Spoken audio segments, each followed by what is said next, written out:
Olá, minha amiga, meu amigo, hora do nosso encontro nesta terça-feira, 19 de agosto. Em 1849 nascia em Pernambuco um dos mais notáveis brasileiros, Joaquim Nabuco. Em homenagem a ele, o Itamaraty tem a Fundação Joaquim Nabuco. Foi um dos fundadores da Academia Brasileira de Letras, notável jurista e, sobretudo, um grande diplomata. Era um abolicionista, embora viesse de uma família de engenho com escravo lá em Pernambuco. E era monarquista também. Morreu em Washington aos 60 anos. E em 1961, eu lembro, o presidente Jânio Quadros condecorou Che Guevara. Depois da reunião em Punta del Este, ele passou por Brasília de volta a Cuba e foi condecorado com a Gran Cruz da Ordem do Cruzeiro do Sul. É a comenda máxima do Brasil. Não foi exatamente para ele, mas para Cuba, para o governo cubano. Teve um problema militar sério, o batalhão da Guarda Presidencial, que a princípio não queria formar e prestar honras militares na frente do Palácio do Planalto a Che Guevara. Mas depois de muita conversa, isso aconteceu. Che Guevara usou depois numa entrevista palavras que Lula está usando agora, que não vai fazer nenhum esforço para se aproximar dos Estados Unidos e que a soberania de Cuba será mantida e Cuba não ficará de joelhos perante os Estados Unidos. No caso, os Estados Unidos, naquela época, era Kennedy. Jânio Quadros me disse depois, anos depois, na casa dele, que uma das causas da sua renúncia, a renúncia foi em 25 de agosto, isso aconteceu dia 19 de agosto, foi ter desafiado, afrontado os Estados Unidos condecorando Che Guevara. E mais do que isso, dando as costas para o Congresso. Dia 25 de agosto, dia do soldado, ele saiu da cerimônia, entregou uma carta de renúncia. E aí deu aquele bafafá todo que acabou com a posse de João Goulart, que estava na China, voltou para o Brasil, mas não entrou no Brasil, ficou em Montevidéu e lá foi convencido por Tancredo Neves, a pedido de Ernesto Geisel, para aceitar o parlamentarismo. Foi Tancredo Neves que me contou isso. Eu tenho que avisar, porque sai cada coisa na rede social, né? E na mídia normal também, né? Eu bloqueio. Sujeito que vem dizer que tem uma nuvem de drones atacando a Venezuela e que Maduro está caindo, eu bloqueio. E agora outras invenções aí, meu Deus. Bom, lembre-se de se inscrever e ao final de deixar o gostei ou não gostei. Vamos então aos assuntos de hoje.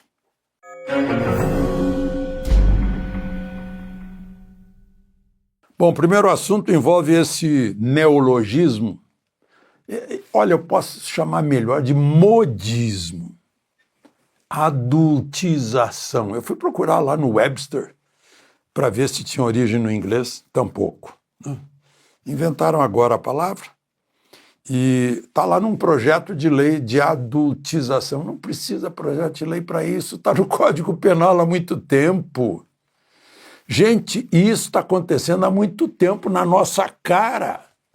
Eu já falei aqui, vou repetir. Eu lembro ter começado, até perto de mim, quando eu estava na TV Manchete, em 1983, em programas infantis em que as meninas eram vestidas como mulheres não sensuais, mas com erotização e vulgaridade. A menina é sempre bonitinha e tal. Meu Deus.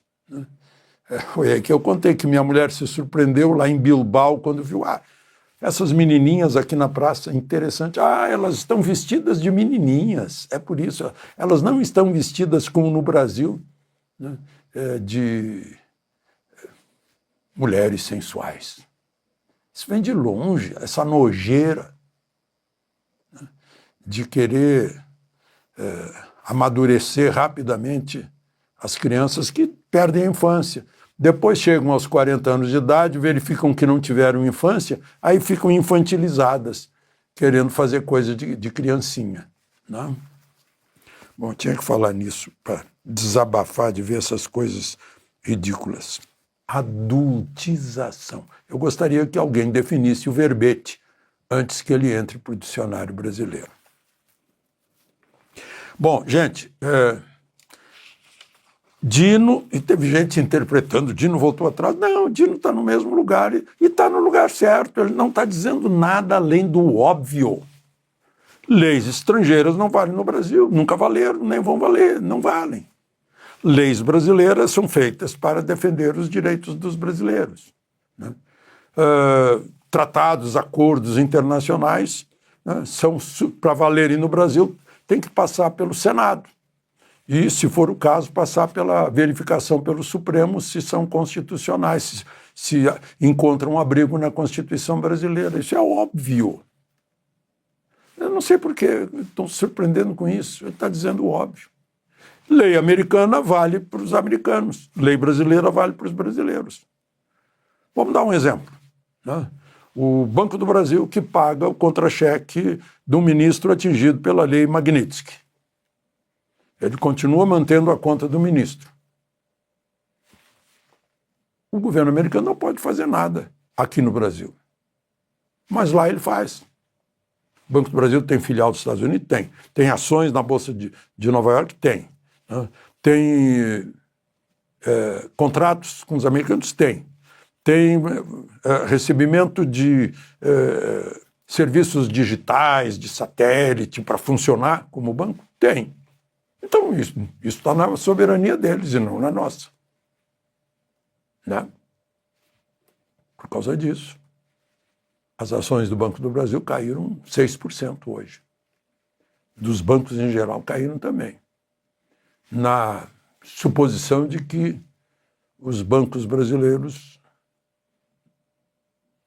não fariam nada para evitar sanções nos Estados Unidos, que vão os atingir aqui. Essa é a questão. Da forma como o ministro Dino agiu, não deu saída para os bancos brasileiros. Eu até interpretei, puxa, a origem dele, a natureza dele é comunista, comunista não gosta de banqueiro capitalista, pode ser que queira acabar com os bancos brasileiros. Porque os bancos ficam sem saída. Se não bloquearem o ministro Moraes, eles vão ser punidos lá nos Estados Unidos.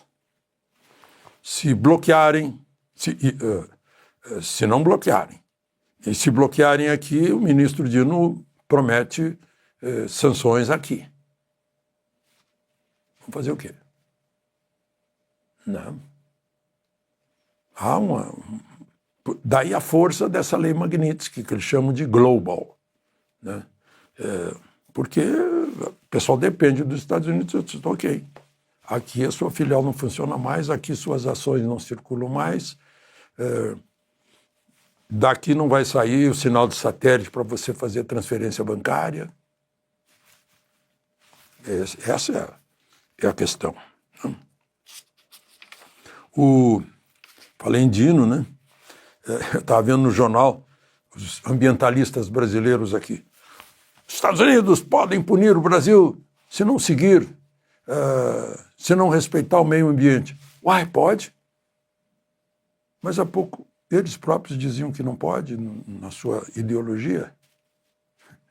Isso é interessante, né? Essas questões aí. Bom, a porta-voz, eu falei há pouco, né, das fake news sobre os Estados Unidos derrubando Maduro. A porta-voz da Casa Branca,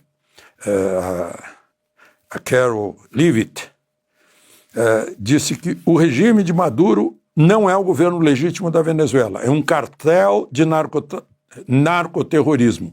Maduro não é o presidente legítimo. Isso todos nós sabemos. A gente acompanhou as eleições lá. Quando chegou a 80% de contagem de votos, né, a gente viu, porque lá é transparente.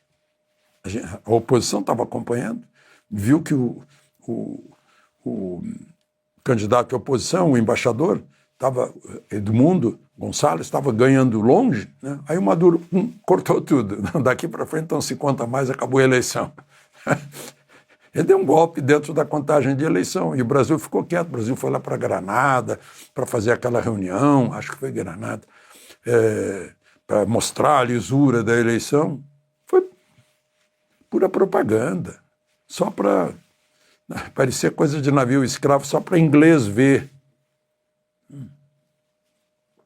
E está lá o Maduro, e os americanos dizendo a verdade. É o chefe foragido de cartel que foi indiciado nos Estados Unidos por tráfico de drogas para este país. Drogas e armas, né? Tem lá os cartéis Tren de Aragua, Cartel de Sinaloa, Cartel de Los Soles, né? Até parece Brasil, né? Que também temos aqui essas facções. Bom, os americanos puseram 3 destroyers, eu acho que destroyer é contra torpedeiro aqui na nossa linguagem, 3 destroyers com mísseis que são teleguiados, com helicópteros, né?